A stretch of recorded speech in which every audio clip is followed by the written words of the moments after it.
وننزل من القرآن ما هو شفاء ورحمة للمؤمنين. Salah satu hikmah kenapa 3 bulan ini ada, karena di Zulhijjah di tengah-tengah ini Pak ada satu prosesi, yaitu muktamar sidang luar biasa kaum muslimin yang dipusatkan di satu tempat. Pelaksanaan itu namanya ibadah haji. Kapan wukufnya? Tanggal 9 Zulhijjah. Yang sekarang Bapak Ibu media sosial lagi ribut gara-gara naik ongkosnya. Yo, kita udah usah pening.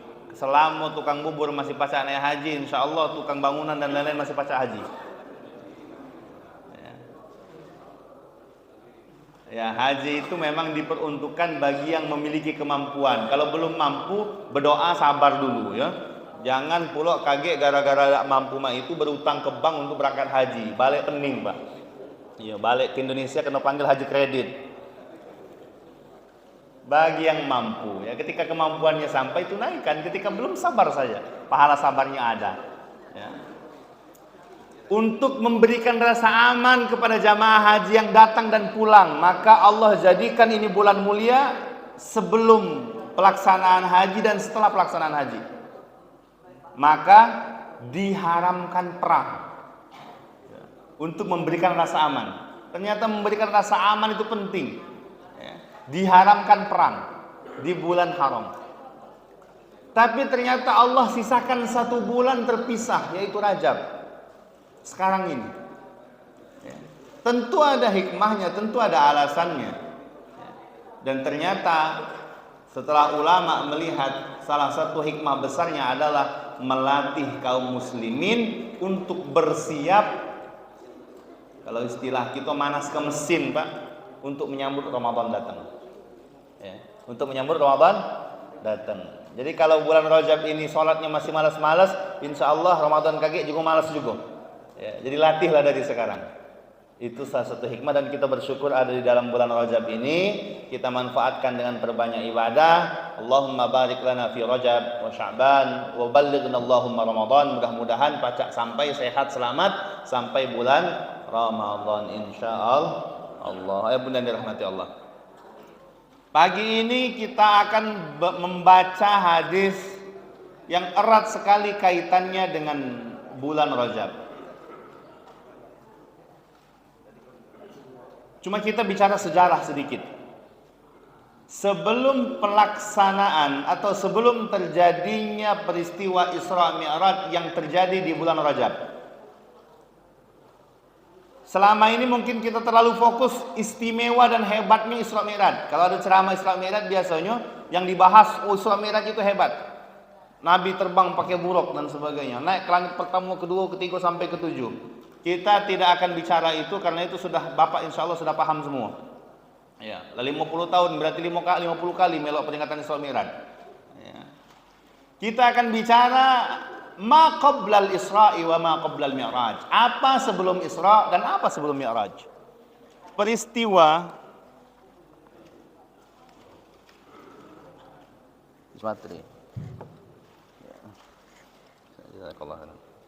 Peristiwa apa sebelum Isra dan Mi'raj? Kita flashback 10 tahun Nabi Muhammad berdakwah. Nabi diangkat jadi nabi usia 40 tahun. Selang beberapa bulan, ada mengatakan 16 bulan setelahnya diangkat kemudian menjadi rasul. Kemudian Nabi berdakwah, mengajak untuk menyembah Allah Subhanahu wa taala. Apakah diterima? Enggak, semua nolak. Banyak yang nolak, banyak yang enggak terima dakwah Nabi Muhammad SAW sampai Nabi Muhammad dikucilkan, diasingkan, diembargo. Puncaknya adalah ketika tahun ke-10 dari kenabian, paman Nabi Muhammad yang selama ini membela wafat, meninggal dunia, yaitu Abu Thalib. Belum hilang sedihnya, meninggal juga istri Nabi Muhammad, yaitu Sayyidah Khadijah Ummul Mukminin. Dengan meninggalnya 2 orang terkasih dan pembela utama, Nabi Muhammad sangat sedih. Tapi apakah kita harus larut dalam kesedihan? Nabi Muhammad optimis dan melihat negeri mana yang harus aku dakwahi, karena Mekah sudah nggak mungkin lagi. Diam-diam Nabi Muhammad berangkat ke Taif. Taif itu letaknya kurang lebih 100 km dari Mekah. Naik. Nabi jalan kaki, tidak naik unta, tidak naik kuda. Kenapa Nabi jalan kaki? Karena Nabi tidak ingin orang Quraisy tahu Nabi Muhammad keluar Mekah untuk berdakwah. Karena kalau mereka tahu, mereka pasti akan menghalangi dakwah Nabi. Singkat cerita sampai ke Taif. Harapan dakwah diterima, disambut, ternyata beda. Ya, ternyata beda. Lemak kalau datang ke pengajian, ke muhajirin ini disambut dengan kopi, belum apa-apa kopi lemetu, Pak. Dengan kue. Ini kadang-kadang dimetu ke sini, balik lagi dibungkus ke pulau, biasanya. Ya. Biasanya aku deh. Ya. Maksud aku di sini ini bagus, Pak, lemak gitu ya. Iya. Semalam saya baru pulang dari Lahat, ini belum balik ke rumah, Pak. Dari Lahat jam 12 malam saya jalan dari sana. Begitu nak masuk mobil, dibawai pulau buah, dibawai pulau kopi Lahat ya. Cuma belum diseduh. Nah, ini sudah diseduh di sini. Dakwah sekarang enak. Dulu dakwah susah. Nabi Muhammad tidak disambut dengan tola al-badru alaina. Nabi Muhammad tidak disambut dengan karpet merah, dengan makanan, minuman, tapi dilempar, dicaci, dimaki. Berdarah kaki Nabi kena lemparan kayu, kena lemparan batu. Jibril datang. Wahai Nabi, kata Jibril, kalau sampai darah di kakimu itu menetes ke tanah, kubunuh semua manusia di Taif. Aku tidak tahu kalau Kak Ajuro Hamsi yang diomongi itu. Ayo, kakinya berdarah di babet budak, uji malaikat Jibril, kalau kaki ini berdarah, netes ke tanah, aku lanjak ke. Oh, bergancang digesek ke tanah. Tapi Nabi Muhammad segera lap darah tersebut, khawatir Jibril terluka, tersinggung hatinya. Datang malaikat menjaga gunung. Kata malaikat tersebut dalam Sahih Bukhari, "Idzan li ya Rasulullah an utbiq alaihimul akhshabain." Izinkan saya bumi hanguskan, cari 2 gunung paling besar di Mekah, akan aku angkat, kutimpakan kepada orang Taif biar mati semua dia, hancur semua dia. Kata Nabi Muhammad, "La bal arju ay kharijallahu min aslabihim may ya'budullaha wa la yusyriku bihi syai'a." Jangan malaikat, aku malah minta sama Allah mudah-mudahan kalau kaget ada anak atau cucunya. Lihat, Nabi Muhammad tidak berpikir kalau mereka tobat, enggak. Yang dipikirkan Nabi Muhammad, siapa tahu ada anak atau cucunya yang pada saatnya nanti mereka menyembah Allah Subhanahu wa taala. Dan berkah kesabaran Nabi Muhammad tersebut, saat ini alhamdulillah Taif 100% penduduknya sudah muslim semua. Ya, jadi kalau mau indah, mau lihat cerita ini, nanti Bapak kalau umroh jalan-jalan ke Taif. Ya, sekarang sudah banyak destinasi wisata umroh, salah satunya ke Taif.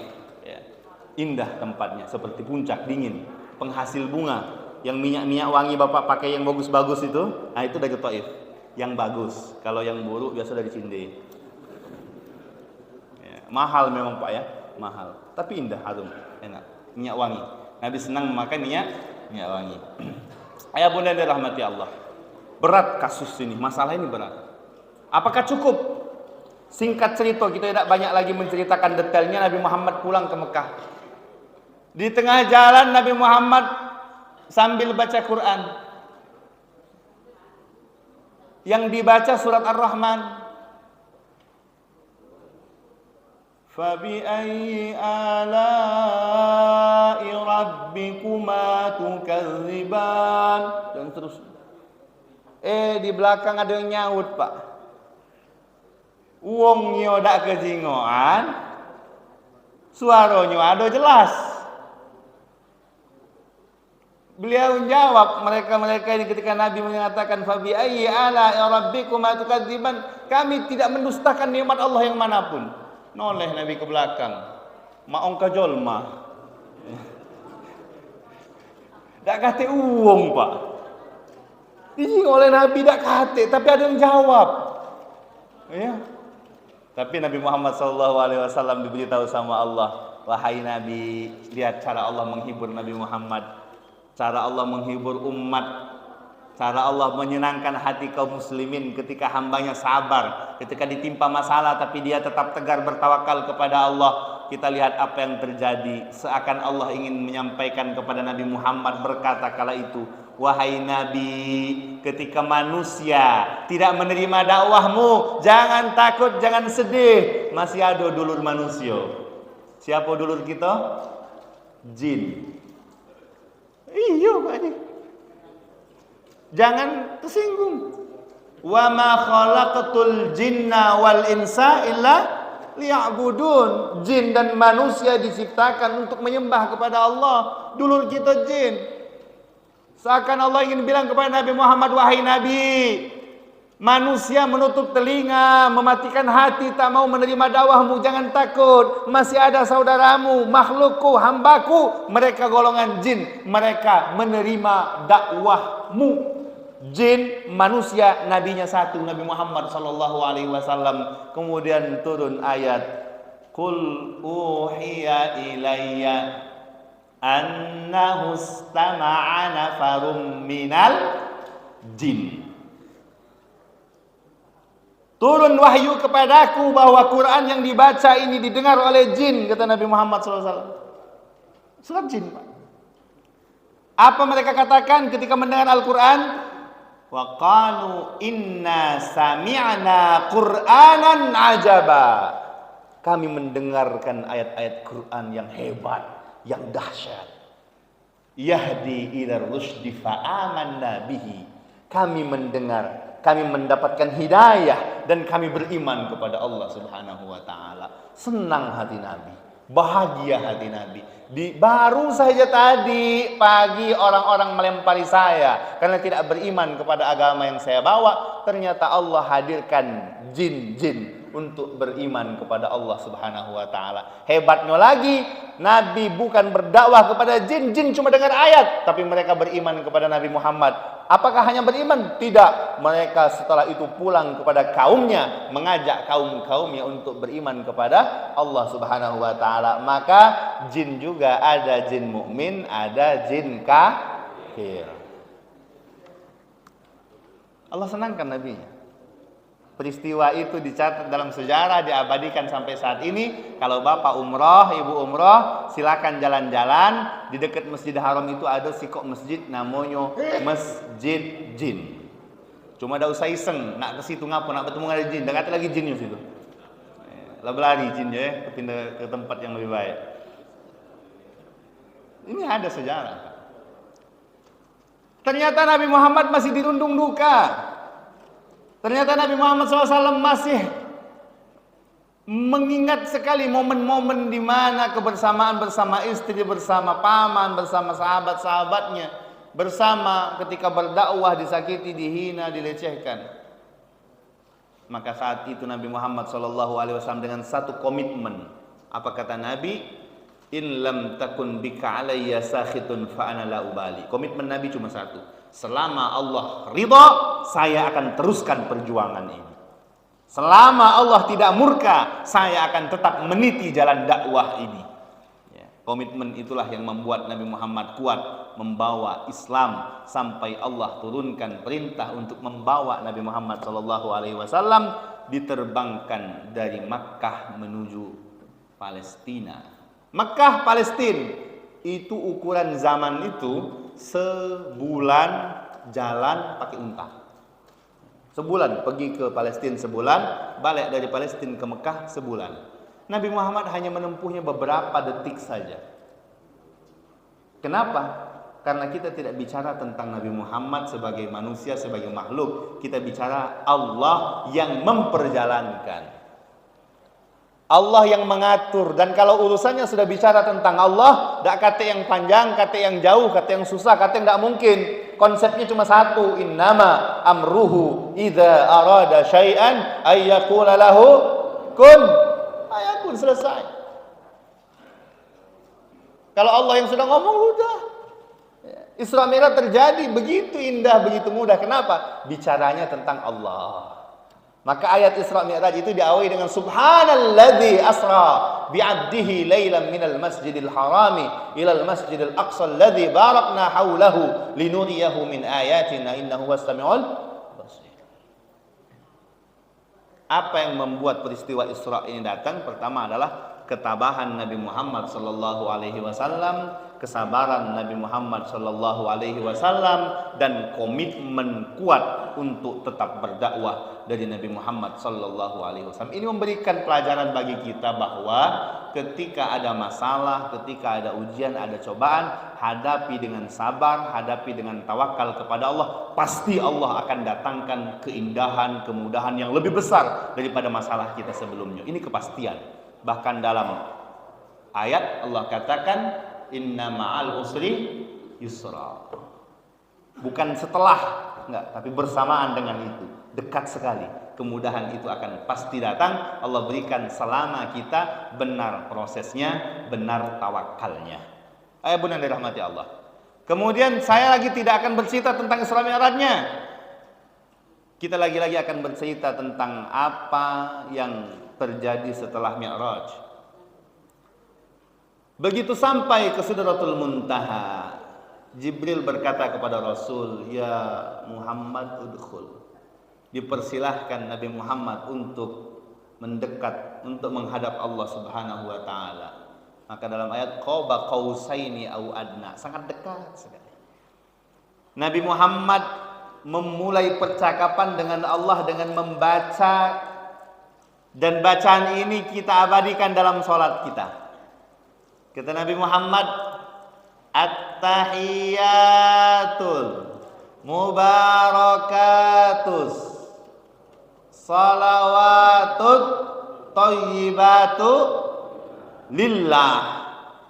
Segala bentuk penghormatan, segala bentuk keberkahan, segala bentuk keselamatan adalah milik Allah Subhanahu wa taala. Dijawab oleh Allah salam penghormatan Nabi Muhammad dengan mengatakan, assalamu alaika ayyuhan nabiyyu wa rahmatullahi wa barakatuh. Pernah enggak kita sadar ketika kita baca tahiyat bahwa ini adalah dialog antara Allah dengan Nabi Muhammad sallallahu alaihi wasallam. Dijamin oleh Allah. Assalamu alaika, keselamatan untukmu wahai Nabi. Ayyuhan nabiyyu wa rahmatullah, dan rahmat Allah untukmu wahai Nabi. Wa barakatuhu, berkah, rahmat, keselamatan Allah berikan untukmu wahai Nabi, kata Allah. Nabi Muhammad ternyata tidak cukup ketika mendapatkan jaminan keselamatan hanya untuk beliau seorang. Nabi Muhammad bertawar, Nabi Muhammad nganyang. Tahu nganyang Pak ya? Nego. Apa kata Nabi Muhammad? Ya Allah, terima kasih saya sudah diberikan jaminan keselamatan, rahmat, berkah. Tapi tolong ya Allah, kalau boleh aku berasan, kalau bisa saya meminta, jangan cuma untuk saya Allah. Maka Nabi mengatakan, assalamu alaina, untuk kami, saya dan para nabi sebelumku, wa ala ibadillahis, ada hamba-hambamu yang soleh di Masjid Muhajirin KM 7 di Komplek Pemda. Mereka ingin juga mendapatkan rahmat-Mu Allah. Mereka juga ingin dapat selamat dari-Mu Allah. Tolong bagikan rahmat selamat itu untuk mereka juga. Nabi Muhammad mengingat kita di kala penting ini. Maka dialog ini dibaca dalam salat. At-tahiyyatul mubarakatus salawatut thayyibatu lillah. Assalamu alayka ayyuhan nabiyyu wa rahmatullahi wa barakatuh. Assalamu alayna wa ala ibadillahis shalihin. Maka pulang Nabi Muhammad ke dunia dengan membawa oleh-oleh salat. Seakan Allah berkata kepada kita, wahai hamba, jangan kau taruh bebanmu di pundak. Pundakmu enggak mampu. Jangan kau letakkan masalahmu di punggung. Punggungmu akan patah, punggungmu akan lelah. Jangan kau tumpuk masalah di kepalamu. Kepalamu bisa pecah. Serahkan masalah-masalahmu itu kepada aku, kata Allah. Ketika engkau punya masalah yang besar, jangan mengadu menangis kepada Allah. Allah, saya punya masalah besar. Tapi bilang kepada masalahmu, tenang, saya punya Allah yang maha besar. Maka disyariatkan salat, dan salat syiarnya sujud. Dalam sujud perbanyaklah mengadu kepada Allah. Aksirud du'a fis sujud, banyak-banyak berdoa, banyak-banyak minta dalam sujud. Kenapa? Sujud adalah aqrabu ma yakunu bainal 'abdi wa rabbih, tempat yang paling dekat antara hamba dan Tuhan, sujud, mengadu kepada Allah. Maka kalau kita lihat Nabi Shallallahu Alaihi Wasallam itu dalam sholat beliau tenang. Dalam sholat beliau tenang. Apa kata Nabi? Ya Bilal, arihna bis sholat. Kalau masuk waktu sholat, wahai Bilal, buat kita tenang dengan sholat. Beda antara tenang dengan sholat dengan tenang kalau sudah sholat. Beda ya. Tenang saat sholat dengan tenang kalau sudah sholat. Bedanya apa ya bunda dirahmati Allah? Allahu Akbar, Allahu Akbar, la ilaha illallah. Kita di kantor, kita ngomong, ayo semayang kencang supaya pasak berejo gitu berjalan kayak nyantai. Allahu Akbar. Assalamualaikum, lemak dan kau sudah sholat, jalan. Ini sholat, tenang dalam sholat atau tenang setelah sholat? Tenang setelah sholat. Apakah jelek? Enggak, bagus juga. Tapi bandingkan dengan kondisi Nabi tadi, tenang dalam sholat. Dia nikmati sholatnya. Beliau merasakan setiap gerak dalam sholat dan munajat dalam sholat, terutama sujud dalam sholat. Merasa nikmat. Karena nikmat seperti seorang ayah yang bertemu dengan anaknya yang di pesantren, dia titipkan di sekolah, ketika bertemu enggak mau, ingin cepat-cepat berpisah. Ingin lama-lama ketemu sama anak, ingin lama-lama ketemu anak sama orang tua. Kenapa? Nyaman ketika dekat dengan orang tuanya. Begitu pula hamba ketika sholat, nyaman ketika bersama Tuhannya. Dia malas untuk selesai dari sholat. Tapi kalau nyaman setelah sholat beda. Tapi lumayan masih sholat, alhamdulillah. Jangan lagi, lebih baik lagi menganggap sholat itu sebagai beban. Ya, seperti hutang yang harus dibayar, begitu sudah sampai waktunya olah gancang, yang penting selesai. Tidak heran kaget pengaruhnya, begitu sholat khusyuknya hilang. Yang dikejar adalah yang penting 4 rakaat selesai. Allahu Akbar melo imam. Ayah, cak lamu imam ini dalam hati dia ngelutuk. Begitu masuk rakaat kedua baru ingat, nah kunci motorku tadi di mana? Jangan-jangan belum tergembok. Nah bahayo ini. Ada baik, dimelo aja terus. Allahu Akbar, rakaat ketiga bangun dari tahiyat awal baru terpikir, tadi metu dari rumah mau duit 50.000, beli rokok sebungkus, bensin seliter, sosoknya kemana? Allahu Akbar, nah tak kate di kantong mulai. Allahu Akbar, kantong belakang tak kate juga. Sami Allahu liman hamidah, tak kate kalau kantong, pikir kemana sosoknya tadi? Assalamualaikum warahmatullahi wabarakatuh. Ada dalam jok. Dia tidak merasakan tenang dalam sholat. Jadi Ustaz jelek? Enggak, sudah bagus, alhamdulillah masih sholat. Ya alhamdulillah. Tapi kan kita pengen naik sholat kita. Maka hadis yang kita baca pagi hari ini itu pengantar tadi. Apa kata Nabi? Hadisnya dari Abu Hurairah radhiyallahu an dalam Sunan At-Tirmizi, Sunan An-Nasai dan Ibnu Majah. Beliau mengatakan, Abu Hurairah berkata, sami'tu Rasulullah sallallahu alaihi wasallam. Saya mendengar Nabi Muhammad sallallahu alaihi wasallam berkata, inna awwala ma yuhasabu bihil 'abdu yaumal qiyamati min 'amalihi as-shalah. Pertama yang dihisab oleh Allah dari amalan seorang hamba pada hari kiamat adalah salatnya. Salatnya.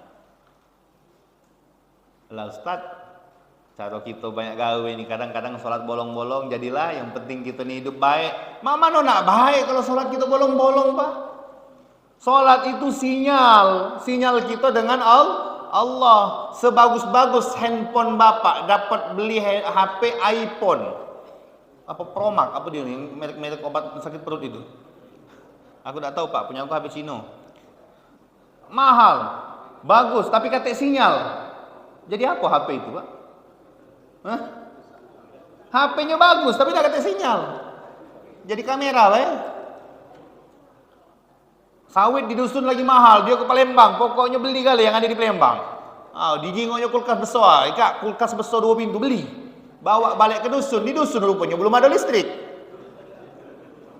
Kira-kira itulah Pak. Sebagus-bagus casing kalau tak kate sinyalnya dengan Allah, seganteng-ganteng orang, sebaik-baik orang, sekaya-kaya orang, tapi nggak ada sinyal nyambung ke Allah, nggak jadi apa-apa. Dan sholat ini sinyal kita kepada Allah Subhanahu wa Ta'ala, bersambung terus kepada Allah. Maka yang pertama kali dihisab nanti hari kiamat adalah sholat. Fa'in sholaha, kalau bagus sholatnya, kalau benar sholatnya, kalau baik sholatnya, apa kata Nabi? Qad aflaha wa anjaha, dipastikan dia selamat, dipastikan dia sukses, dipastikan dia masuk ke dalam surganya Allah, dipastikan. Nabi mengatakan qad di sini. Qad aflaha wa anjaha. Dalam setiap azan muazzin memanggil hayya 'alal falah. Orang yang menyambut datang salat, apa kata Nabi? Qad aflaha. Dia sudah selamat, dia sudah menang, dia sudah sukses. Beda dengan orang yang mengatakan hayya 'alas shalah, buka jendela dia nyaut, lajulah. Dia datang ketika panggilan salat, apa kata Nabi? Qad aflaha. Dia selamat, dia menang, dia hebat. Sukses dia. Tapi sebaliknya, wa in fasadat, yang abai dengan salat, tidak peduli dengan salatnya, sekenonya baik, pas lagi pengen baik, Jumatan jadilah, tidak pacak Jumat sekali, paling tidak Lebaran jadilah, yang model-model mah itu, cak umang-umang, ya. Apa kata Nabi? Faqad khaba wa khasar. Sungguh dia rugi, sungguh dia celaka, naudzubillah. Ketika dihisab, ternyata kurang. Ya Allah, amal hambamu kurang, kata malaikat. Maksud kurang ini, kurangnya bukan kurang sholatnya Pak ya, kurang khusyuk, yang model tadi Pak, kurang istiqomah dalam jamaah, kurang tumakninah, tapi sholat. Bukan maksud kurang di sini, sholatnya cuma zuhur baik, subuh tidak, bukan ya. Sholatnya lengkap, tapi kurang-kurang pelaksanaannya. Kata Allah, kaget dulu, jangan kau hitungkan dia jahat. Apa jingok? Sholat sunnahnya. Hal lahu min tatawwu'in. Ada tak sholat sunnahnya? Maka sebelum subuh tadi dikasihkan space waktu sholat sunat. Sebelum zuhur sholat sunat. Sebelum asar sholat sunat. Setelah maghrib sholat sunat. Ya. Banyak sholat sunatnya. Tutupi kekurangan-kekurangan dalam sholat fardunya. Wa hakadza sairu amalihi. Ya, sholat gitu. Jadi peristiwa Mi'raj ini, silahkan bicara tentang peristiwa apa yang terjadi dalam Isra, peristiwa apa yang terjadi dalam Mi'raj, tapi yang paling penting adalah perbaiki sholat kita, karena sholat adalah pengikat, adalah jaringan, adalah koneksi antara hamba dengan Allah Subhanahu wa Ta'ala. Allah jadikan salat sebagai mi'rajul mu'min. Mi'raj, tempat mukmin naik bertemu Allah dalam salat 5 kali dalam sehari semalam, bertemu dengan ruhnya, bertemu dengan ruhiyahnya, spiritualitasnya. Maka orang yang menjaga salat, insya Allah spiritualitasnya akan terus baik, akan terus terjaga. Ustaz, cak manu Pak Ustaz? Tetangga aku itu sholat rajin, tapi masih galak bebudi. Percuma baik dia sholat, enggak, salah. Teruskan sholatnya sampai bohongnya hilang. Ya, yang benar mah itu Pak. Bukan percuma sholat masih bohong, enggak. Teruskan sholatnya sampai bohongnya hilang. Ya. Ustaz, percuma baik dia itu sholat masih galak, dah galak bayar utang. Enggak percuma. Sholatnya teruskan, perbaiki sholatnya. Insya Allah dengan sholatnya yang baik, hutangnya nanti mau dibayar. Jangan berbalik. Ustaz, percuma be dia ngapa sedekah tapi tidak ikhlas. Salah. Ya. Teruskan sedekah sampai ikhlas. Karena kalau ada istilah mah itu kaget terbalik Pak. Percuma sedekah tapi tidak ikhlas, lebih lemah tidak sedekah, ujung-ujungnya tidak sedekah tidak ikhlas. Iya Pak. Wong galak ngomentari, oi, mamang itu sedekah tapi dia omong-omongkannya. Percuma baik, lemak diam-diam baik kalau sedekah. Iyo, bagus kalau bisa, tapi yang banyak diam-diam tidak sedekah. Itu yang banyak Pak.